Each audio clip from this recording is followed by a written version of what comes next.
I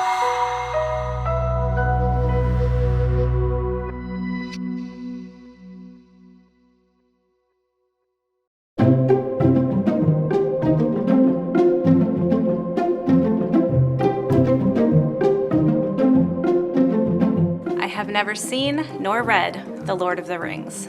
I have never seen nor read Lord of the Rings. I have never seen nor read Lord of the Rings. To be clear, it is not for lack of opportunity. It just does not interest me. I didn't know that about you, Ashley. There has been no shortage of people willing to offer their thoughts on the subject of friendship. The always reliable Oscar Wilde once said, "A good friend will always stab you in the front." Actually, there's more profoundness to that than we might like to give credit for. Some of you, however, may prefer Linda Grayson's approach to friendship. She says, "There is nothing better than a friend unless it's a friend with chocolate." Friendship was a topic of consideration for the ancient Greeks. Euripides once said, "One loyal friend is worth 10,000 relatives." You know, if Thanksgiving was around on Euripides Day, you got to wonder what that dinner was like. One loyal friend is worth 10,000 relatives. What were your relatives like, Euripides? Let's see here. Yes, the renowned philosopher and confirmed narcissist Taylor Swift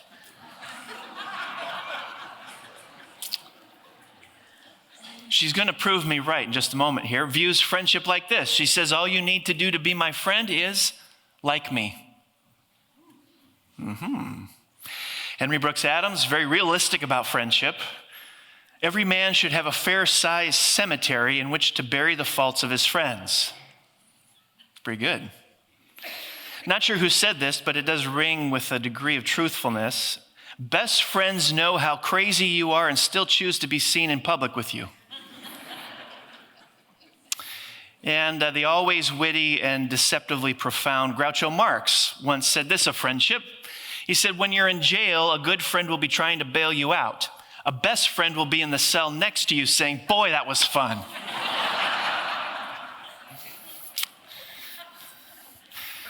This series is designed to help us think about Christianity on Main Street, in the trenches, in the day-to-day. Think about your weekly routine. When you get up on Monday morning, what are you going to see, experience? What are you going to do throughout the course of the next 7 days? And how do we approach those things in a Christian manner? What does Christianity look like in the day-to-day routines? This is what this series is about. We've tackled a number of questions. Today, we're going to explore the topic of friendship from 1 Samuel 18 through 20. Which is the most well-known story of friendship in the Bible, the friendship of David and Jonathan. We're going to look at this topic under three categories. We're going to look at the importance of friendship, the nature of friendship, and how to be the kind of friend you've always wanted. The importance of friendship, the nature of friendship, and how to be the kind of friend you've always wanted. First, the importance of friendship. Now, the importance of friendship is seen in how the author structures these three chapters. Sometimes we pay attention to grammar, syntax. Those are good things to look at. Word studies, that's all great too. Another thing to consider when we're interpreting the Bible is, how is this structured? How is this brought together? How is this material organized? That does convey a message to us as well. Now, let me set the context before we look at that. David has defeated Goliath. We know that story. God has given David great military success. The people all recognize this. They pour their love for and their appreciation out on him. All of that serves to inflame the king's jealousy. The king is Saul. Yes, he is furious at what has transpired, so much so that he tries to kill David 6 times. 6 times. So for David, this is the most dangerous time of his life. Now, what makes this even more dangerous is that Saul has appointed David to be a leader within his administration because he wants to keep a close eye on him. And David, because of that, is now living in Saul's household. So David never, ever, ever gets a respite from this unrelenting onslaught. To this point in David's life, this is the darkest season he's ever lived through. Now, immediately before this dangerous, threatening chapter in David's life, we have just a few verses that talk about his friendship with Saul's son, Jonathan. 1 Samuel 18. After David had finished talking with Saul, Jonathan became one in spirit with David, and he loved him as himself. From that day, Saul kept David with him and did not let him return home to his family. And Jonathan made a covenant with David because he loved him as himself. Jonathan took off the robe he was wearing and gave it to David, along with his tunic, even his sword, his bow, and his belt.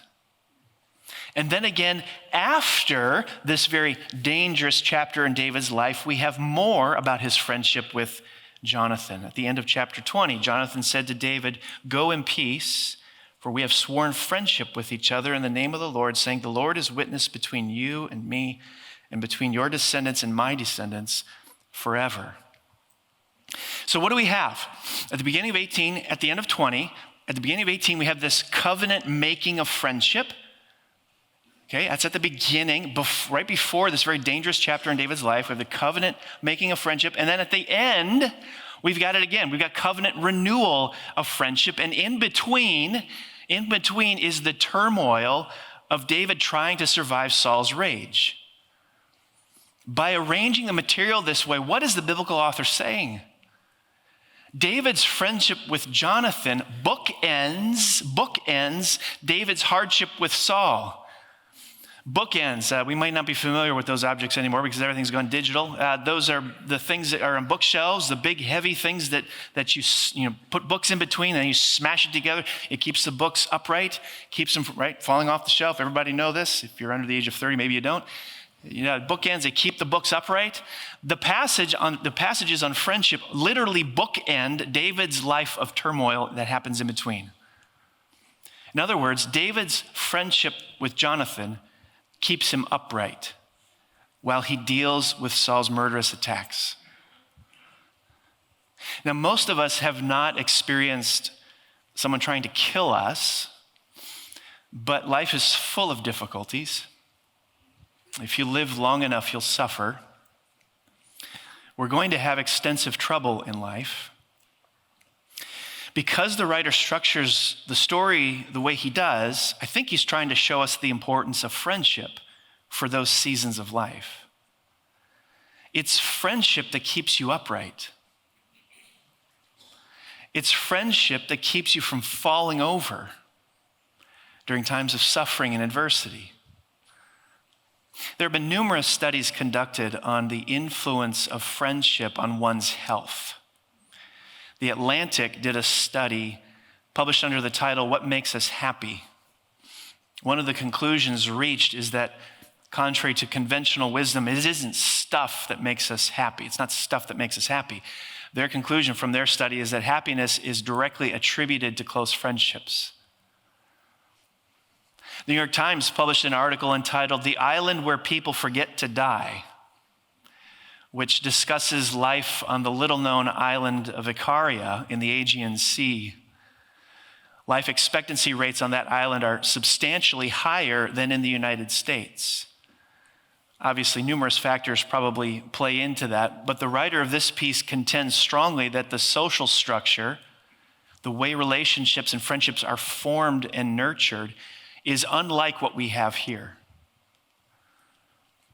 In that sense, friendship literally keeps them upright. Maybe what all these studies are discovering is what we already have in our Bibles. Friendship sustains your life. It makes life survivable. It makes life bearable. It keeps you upright during turbulent times. This is the importance of friendship. Now, before you give hearty amens to that, most of us probably have an understanding of friendship that needs refining. I'm going to be talking about the nature of friendship, and in so doing, you're probably, as you listen to this, are going to think to yourself, I'm not sure I have a single friend like that. I'm not sure that I am that kind of friend to anybody else. This is not meant to create a guilt trip on anybody in the room as we go through this. This is more me sounding the bell saying we need this. We need this. We need to be these kinds of people. We need these kinds of people in our lives. Because what David and Jonathan had is unlike what we see today. The story of David and Jonathan hints at numerous aspects to their friendship. I'm not going to draw out the ones that are kind of obvious to most of us. I am going to isolate 3 that are less obvious to us. 3 aspects to true biblical friendship. True biblical friendship is spiritual, committed, and humble. Let me walk through those. Number 1, the nature of true biblical friendship is spiritual. It's spiritual. In 1 Samuel 18, verse 1, we're told that Jonathan became one in spirit with David. Jonathan became one in spirit with David. Now, what's going on here? This is idiomatic Hebrew. This is more than having a really good vibe about somebody. You know that. Sometimes we have a really good vibe about somebody. We really feel good. It's feelings-based. That might be true of David and Jonathan. That's not what this is about. This is deeper than that. It's much deeper than that Jonathan and David felt good about each other. There are spiritual overtones to this friendship. They possess a strikingly similar posture before God. We're going to be looking at the extreme differences in background that these two had. Despite that, they enjoyed a shared connection with the Lord. They were both men after God's heart. Jonathan saw in David someone in tune with God as he was, someone who believes in God's greatness and dependability and priorities. You could say they shared a lot of theological similarities that fueled this friendship. Their commitment to the Lord undergirded their commitment to each other. Now, there's a paradox here, because if true friendship is spiritual in nature, then true friendship functions as a way to get us to depend on the Lord. But a friend is a means to that end. If that's so, then there's a tightrope that's walked. Here's what I mean by that. If you're a friend that I need to help me make progress in my Christian walk, there will be things that you need to say, there will be things that you need to do that cause me to depend on the Lord. But you've got to say and do those things that don't cause me to depend on you. In our culture, that's really upside down approach to friendship, because typically we think of a great friend as having something, possessing something, offering something within them we perceive we need that keeps us coming back to them. A personality we mesh with, a disposition we find attractive. And in the spaghetti strands of our heart's motivations, we approach friendship as a way to demonstrate to the other person how much they need you. Don't we subtly think, you need me. You need what I have to offer. Nobody can give you what I give you. That's not friendship. A true friend causes you to depend on the Lord, not them. They push you forward in dependency on God. They don't push you forward in dependency on them. They don't attempt to get you addicted to them. So friendship is going to be spiritual. You can't maneuver the friendship in such a way that others become dependent on you. Friendship gets friends to depend on the Lord. That's spiritual friendship. Think about your life. Who functions that way in your life? Who functions that way in your life? You have someone in your life that constantly pushes you forward in dependency on the Lord, not them, not what they have to offer, that pushes you forward in dependency on the Lord. How do you function that way in someone else's life? How do you function that way in someone else's life? The nature of true biblical friendship is, first of all, it's spiritual. Second, it's committed. In chapter 18, verse 3, we're told that Jonathan made a covenant with David. All right, what is this covenant of friendship they shared? In the business world, there's what you could call a consumer-vendor relationship. Let's make it very practical. Most of you probably have internet. Place of work, home, you have an internet service provider. They provide you with internet and then you pay them for it. That is a consumer-vendor relationship. You will maintain that business relationship as long as you're satisfied with the service you receive for the price you pay. Sometimes things change. The service changes, the price changes, you no longer find it an acceptable arrangement, and so you go and you find another vendor who will give you the service you desire at a price you're willing to accept. That's the business world. The covenant world is different. A covenant relationship is different than a consumer-vendor relationship because in a covenant relationship, that is not a means to an end of fulfilling your individual desires. The covenant relationship is an end in itself. A covenant relationship is committed and enduring through the circumstances and in spite of the circumstances. So, for example, if you were in a covenant relationship with your internet service provider,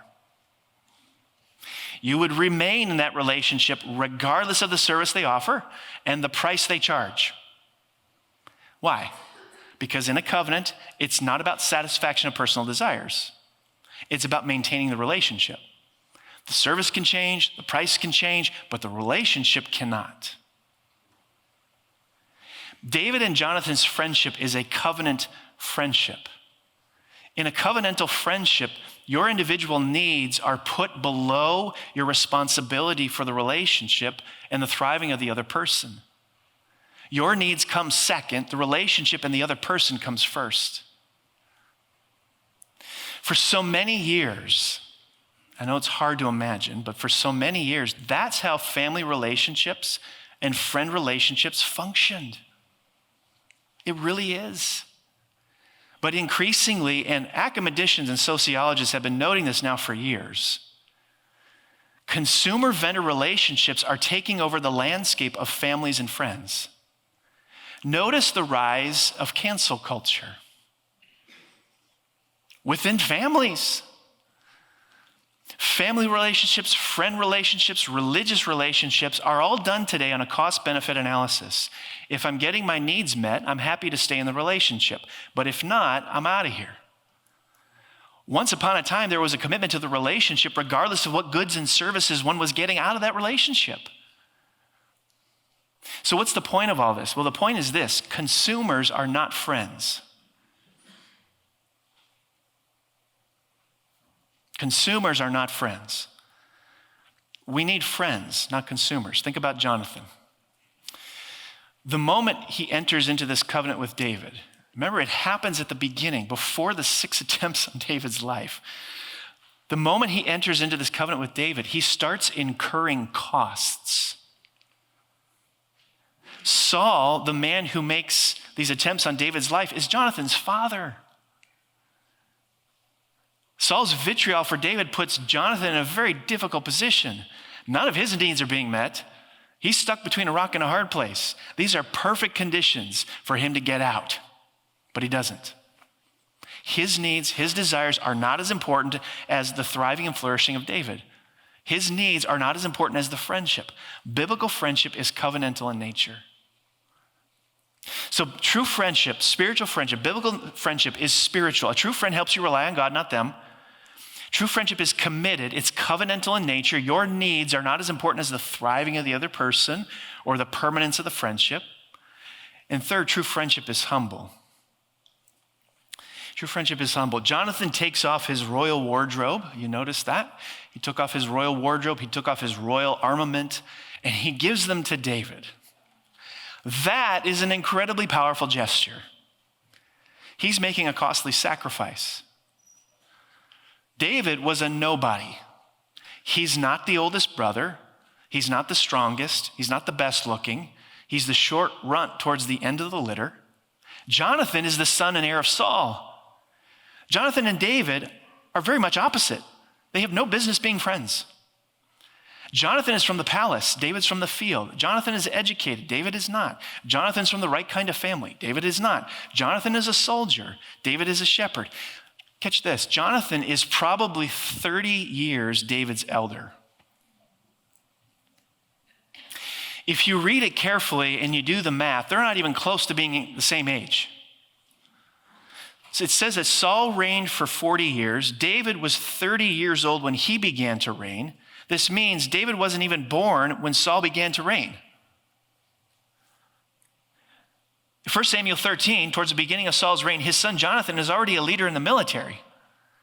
So when you picture the friendship here, Jonathan is probably, 45 years old. David's 15 when all this is happening.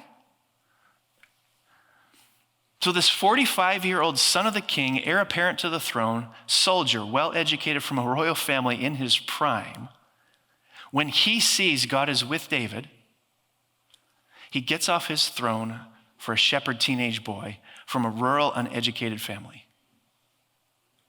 Jonathan is demonstrating unbelievable, incomprehensible humility in his covenant relationship with David. One pastor defines humility this way: humility is having the wisdom to see what God is up to and being okay with it no matter how it affects you. Humility is having the wisdom to see what God is up to and being okay with it no matter how it affects you. Jonathan thought he'd be the next king. But he sees what God is up to. He sees God is with David every step he takes. He sees David is the true heir apparent to the throne, and Jonathan's okay with it. Even though on paper, Jonathan may be a better candidate, more suited to the office, he sees God is with David and he's okay with it. In a biography of the aforementioned Oscar Wilde, there's a discussion of Wilde's proposition that the good fortune of one's friends makes one discontent. A story is told of a devil crossing the Libyan desert, where he came to a spot where a number of junior demons are tormenting a holy hermit. And this holy hermit, this holy saint, is easily shaking them off. "What you are doing is too crude," says the devil. "Permit me for a moment." So he goes up to the holy hermit and he whispers in his ear, "Your brother has just been made Bishop of Alexandria." And a scowl of malignant jealousy comes across the face of the hermit immediately. "That," says the devil, "is the sort of thing I recommend." Leonard Bernstein, the great conductor of the New York Philharmonic, said it well. He was once asked, "What is the most difficult instrument to play in the orchestra?" He said without hesitation, "Second fiddle." I can find plenty of first violinists, but I can hardly get somebody to play second fiddle with the same enthusiasm. Jonathan does. That's a true friend. The nature of friendship is spiritual. They help you to depend on God more. They push you to the throne of God in prayer. They excite you to engage in God's word. They fan into flame your trust in the Lord. They don't get you to depend on them. True friendship is committed. True friends are more interested in the thriving of the other person than getting their needs met or desires satisfied. They're committed to the permanence of the friendship. And true friendship is humble. True friends play second fiddle with enthusiasm. They see what God is up to and they're okay with it no matter how it affects them. So how can we be the kind of friend we've always wanted? Our natural impulse at this point is to go shopping. We scour the field of potential friend candidates, looking for someone who fits the bill. Don't we? Isn't this your natural impulse? Who can be this for me? Now, once you've done that, what's happened? We've quickly reverted to the consumer vendor posture. Rather than approaching it that way, let's go a different route. How can we become this kind of friend? How can we become this kind of friend? Not who can be this for me, but how can we become this kind of friend? To whom can you be this kind of friend? Now, we have a resource Jonathan didn't have. Jesus is speaking in John 15, and look what he says. The language is intentional. He says, "I no longer call you servants, because a servant does not know his master's business. Instead, I have called you friends. For everything that I learned from my Father, I have made known to you. Greater love has no one than this, to lay down one's life for one's friends." In this way, we'd actually see Jonathan being a foretaste of Jesus. Jonathan laid down his life for his friend David. He did. Jonathan lost privileges. He lost comforts. He lost conveniences. Jonathan intentionally made his life harder in order to make David's life better. Through these wounds endured by Jonathan, David was released into his full potential. Think about how God used Jonathan's friendship with David to get David to the place that he would be. But there's something Jonathan and David didn't have, didn't know, that we have, that we know. Jesus came into the world to be the ultimate friend. Think about him. Jesus took off his robe and lost his throne. He took off his sword and became vulnerable. He lost his divine invulnerability. He died on the cross for our sins. And what does that mean? We become heirs not to a temporal earthly throne, but to an eternal heavenly one. Jonathan endured much to provide David with a life of flourishing. Jesus endured more to provide you with an endless life of even greater flourishing. Jesus made his life infinitely harder to make your life infinitely better. He made his life infinitely harder to call you friend. To the degree you see what Jesus did to make you his friend, to the degree you see what Jesus did to make you his friend, is the degree you'll go to be that kind of friend to somebody else. You will become the kind of friend you've always wanted as you experience and live inside the friendship Jesus has with you. Being the kind of friend you've always wanted is not about writing up a new list of just do it goals. Being the kind of friend you've always wanted is about being taken into the love Jesus has for you in increasing depth. We love others because Jesus first loved us. The order is significant. In one of the previous churches where I served on staff, there was a family who was newer to the church. This family had very little in the way of church background. They had attended other churches very sporadically during their years growing up and into adulthood. But they showed up at our church and they visually appeared rough around the edges. Our staff and volunteer teams took care of them and their kids, and as time wore on, they began to open up about some of their struggles. One of those struggles was very deep financial troubles. And so we connected them to our care team who went to work in providing them with short-term financial support, and they sat down with them to do some financial counseling. Just really what a church does.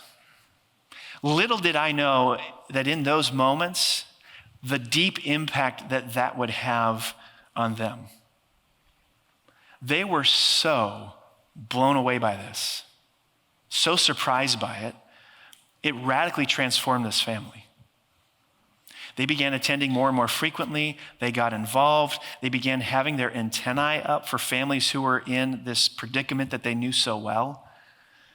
They became some of the best lovers of families who were down and out that I have ever seen. They loved on others because they were first loved by others. You will not be able to offer true friendship to others until you've experienced the true friendship of Jesus. To the degree you see what Jesus did to make you his friend, the degree to which you see you are his friend, is the degree you'll go to be that kind of friend to someone else. Let's pray. Jesus, your life is an amazing demonstration of true friendship. Your primary mission was to seek and save the lost, to bring sinners into union with the Father. And you did that for people who not at one point ever has ever met your needs. When you decided to make us your friends, you had an infinite deficit. And you did it all so that we could be reconciled to the Father. Your whole life, your whole ministry was marked by humility. You made your life infinitely harder to make ours infinitely better. And now you call us friends. It's an overwhelming truth to take in. But Jesus, help us experience our friendship with you so that we will be the kind of friend to others we've always wanted. We need your help, Jesus. And we ask for it in your name. Amen.